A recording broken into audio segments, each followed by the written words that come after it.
All right, I think I'm going to get started with Chris and then wait for Tyson to join. First up, let's start with Chip Towers at AJC and then Anthony Asher with UGAsports.com. Yeah, Chris, welcome. Just talking about getting ready for this Cincinnati team. I'm just wondering, for you in particular, having to sort of take over mid-season and get how much different do you feel? How much more comfortable do you feel playing your position coming into this game? And then what are the unique challenges that you expect to face in Cincinnati? I definitely feel more comfortable, as every game goes on. I'm able to learn more and get more things in. You feel me? Cincinnati is a very good team. They got very good wide receivers, very good running back, elite quarterback, things like that. So we're going to face a lot of challenges. They got a very balanced offense, so we got to attack them in all facets of the game and be able to take away what they do well. Hey, Christopher. We're looking like you're going to get Richard back for this game. With him, is it as much about the energy he brings as what he brings on the field as a football player? What having him back is going to mean for you guys? I would say mostly the energy. His leadership is second to none, and definitely his playmaking. He's always finds a way to stay around the ball and make plays and things like that. And that's definitely something that we've been missing and we'll need back. All right, Tyson is here now too. We're going to go with Mark Weiser with Athens Banner Herald, and then we're going to go to Anthony Patterson. For I guess both of you guys or either of you guys, do you expect Cincinnati is going to try to attack the side where Eric Stokes used to be? Is not going to be playing this game, kind of test somebody that's a little bit more inexperienced? We just gonna come in the game expected for the unexpected. We trust our defense and all the players on the defense. All of us are capable of making big plays. So whether balls thrown to my side or the other corner side or to the safeties or to the linebackers, feel like all the players are capable of making the play and we'll be prepared for it. Yeah, they might try to attack the side that Stokes has vacated, but just like Tyson said, we trust all our players. We got guys that they're ready for this moment since they got.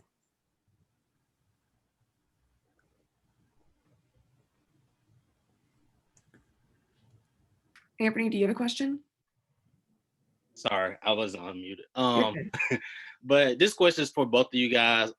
Tyson, I know last season you kind of battled a lot of injuries, but were able to be out there versus now this season you're fully ready to go. I just want to know basically how are you feeling just going into this game? It's into your sixth game, and what are your expectations, of course, besides winning the game that you just have for yourself that you're putting on yourself to be one of the best cornerbacks in college football?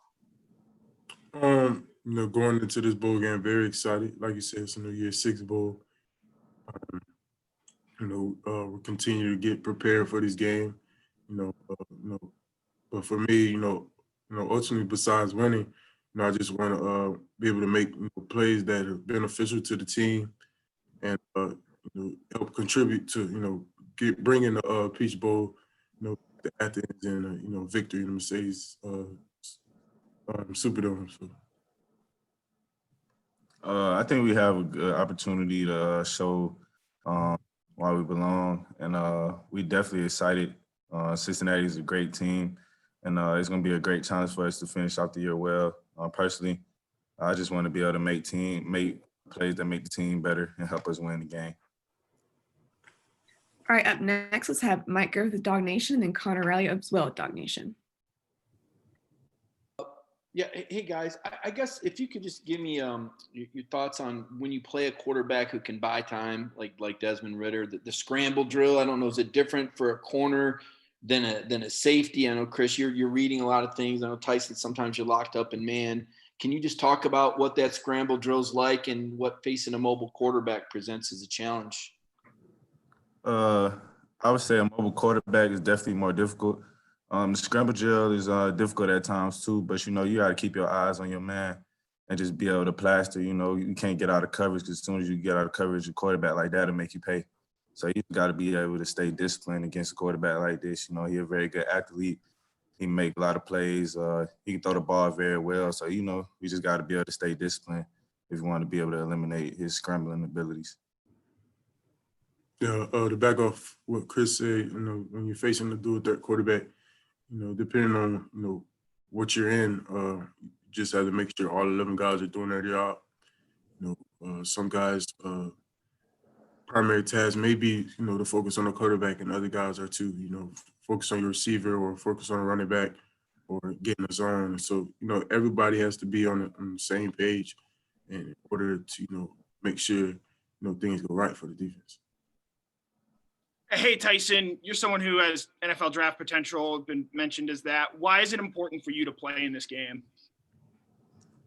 You know, I'm still a Georgia Bulldog, so, you know, my task is to, you know, finish out the season. You know, I'm still part of this team, and, you know, we have one game left, so I want to finish this season, you know, with my teammates. All right, up next, let's have Jake Rowe at Dogs 247 and then Seth Emerson with The Athletic. It's this one's for Chris. Chris, when you look at how this season has gone for you, Coach Lanning talked about how you've gotten better with every game. How far are you from being where you want to be at the position? I know that you know, are obviously want to keep getting better, but where have you played an acceptable level of football in your opinion, or do you feel like you've got more there?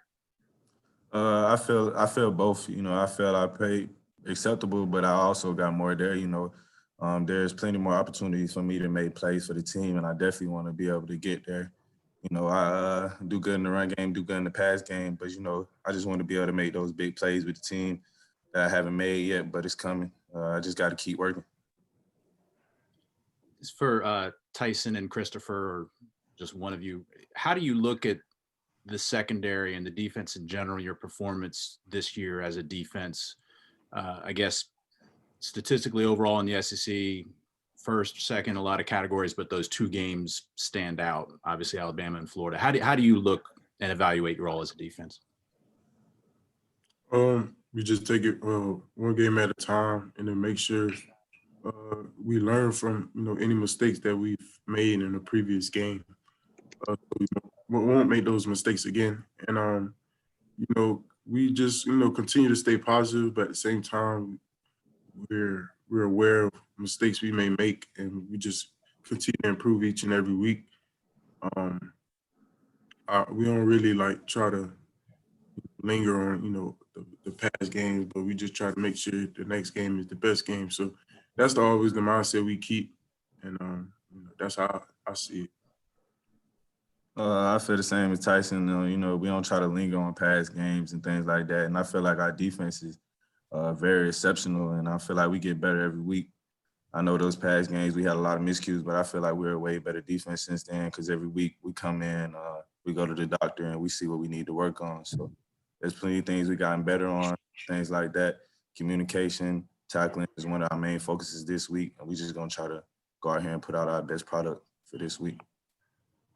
All right, up next, let's have Jonathan Simmons and then Roddy Nabolsi.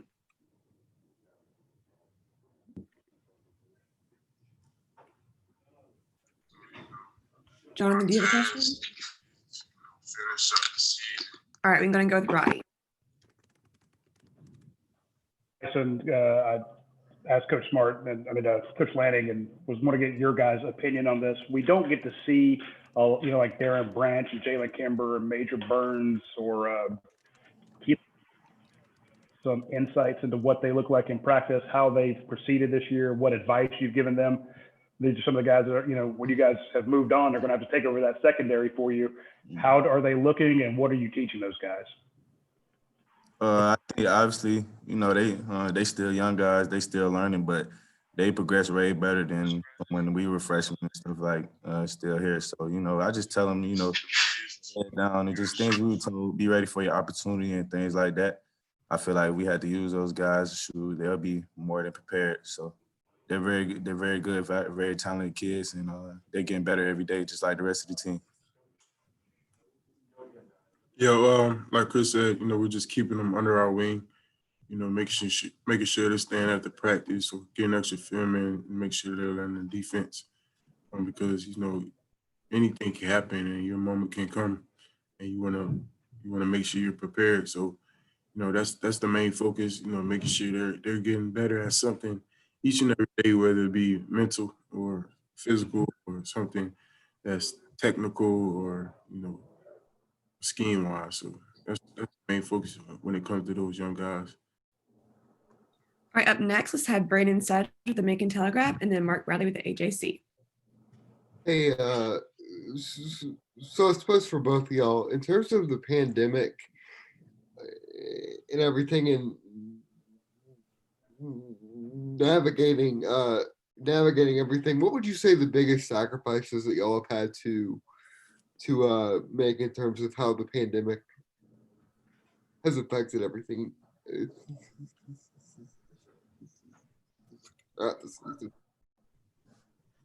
We're just making sure, we sometimes we don't know if we're gonna have a game, so we just make sure we're prepared, staying ready so we don't have to get ready.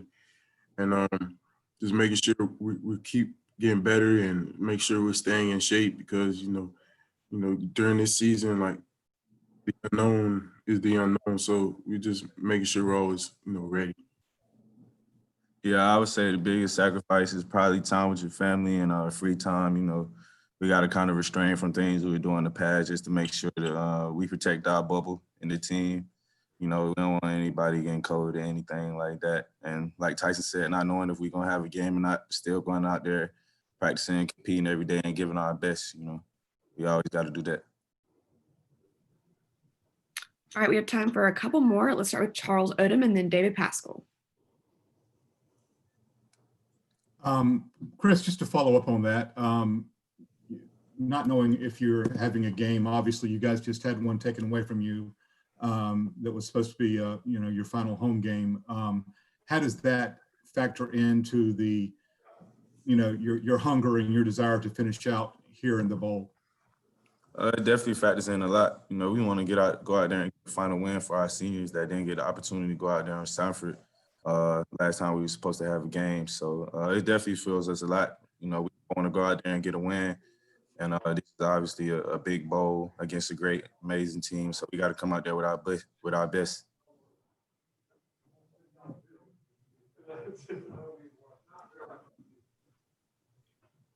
This would be for both of you guys, just kind of a season perspective question. I mean, you came in with a lot of hype and a lot of returning guys, but when you think about, Monty having been hurt since the Alabama game, you think about Richard being out the back half of the season, Jordan missing a good chunk. How would you assess the way that y'all have done, given all the bodies that went down or got hurt at some point this year?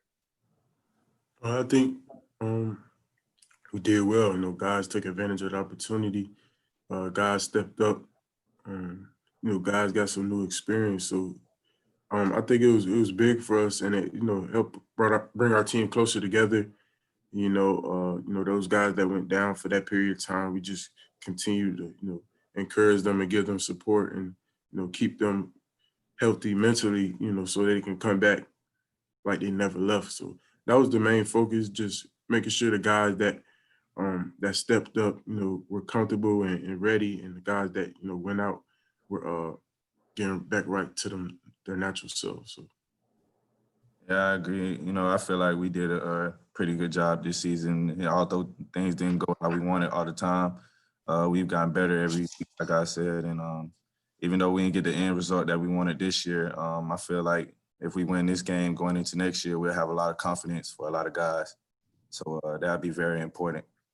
These bowl weeks in the past years, a lot of times I've been able to get a lot of good reps and get a lot better. So this is very important for our team and us going into the future. Thank you. All right, and for the last question, we're going to go with UGA Grady Sports at Generica. Yes, this is a question for the both of you. Spoke with Coach Smart earlier, and he said it's going to be some guys missing from defense. How prepared would you say that you guys are going to the new year with this game? This is a big game and a great ending for you guys. I would say we're prepared. You know, we're always, you know, practicing hard, you know, learning in the film room and on the field. So I feel like all the guys are prepared. You know, we have great coaches on this coaching staff, great leaders. So you know, everyone just continue to stay disciplined and listen to them and do their job, and we should have the game we're expecting to have. Yeah, I would say we're very prepared. Also, you know, we got a lot of talented guys on these rosters. So, you know, if we don't have one guy, it's always next man up. So it's a lot of guys, a lot of new guys gonna be playing this game. But I definitely feel like we're prepared and ready. We got great coaches. We got a great scheme in place. We got a great program, and all those things factor in us being able to replace when we don't have the old guys that we used to have. So we definitely were more than prepared and gonna keep preparing till game time. All right. Thanks so much, Chris and Tyson.